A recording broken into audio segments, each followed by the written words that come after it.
ማየት ያለብን ነገር ለመቀመጥ የሚመች አሰራር የለውም፣ የቆሸሸ ነው።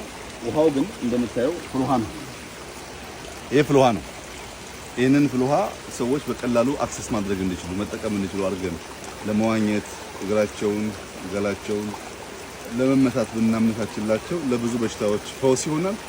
ውበትም አለው። ድንጋዩ እንደምታየው የተለየ ከለር ነው ያለው። በትክክል ካስቀመጥነው ሌላ የውበት ምንጭ ሊሆን ይችላል። በነገራችን ላይ ብዙ ጊዜ ስለ ባዮዳይቨርሲቲ ስናወራ ስለ ከባቢን የሚያውቁ አዝርዕት ዛፎች መትከል አስፈላጊነት እናነሳለን። አሁን እዚህ ቦታ ላይ ይሄ ሳር አለ፣ የቄጤማ ሳር አለ። ይሄንን ሳር አዲስ አበባ ልትከል ብትል አይመጣልህ።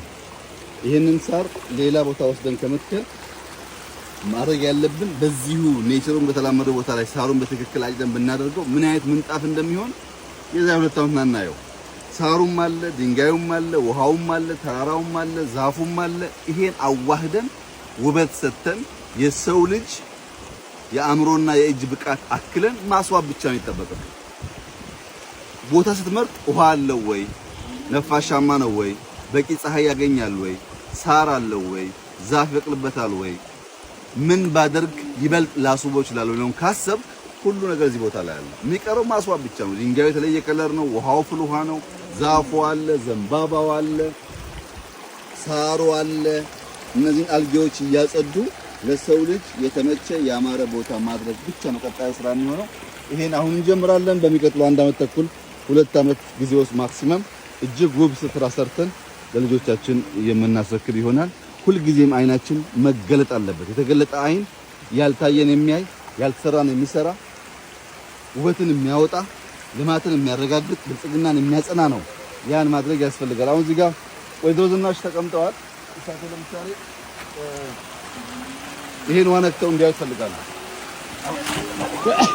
ወንድሜ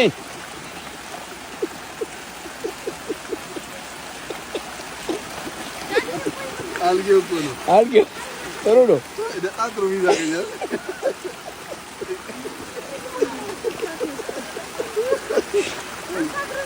እሺ ነይ ይናዝ ከሽ ይቆይ ሙሙ ዘይ ከልጅ